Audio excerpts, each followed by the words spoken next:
type of model is the 45 to 270 degree. So water turned on.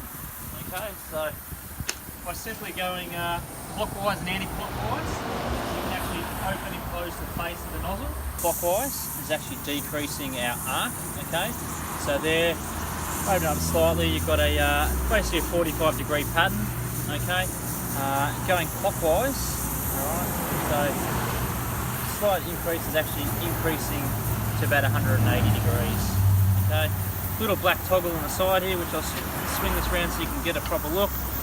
Toggle here, that is actually decreasing and increasing our distance. So simply just turning that, maximising our flow, and then decreasing. So you can see that's restricted right down. So once again, twisting it clockwise, increasing the arc to a nice 180 degree spray, going back anti-clockwise, giving us a nice 45.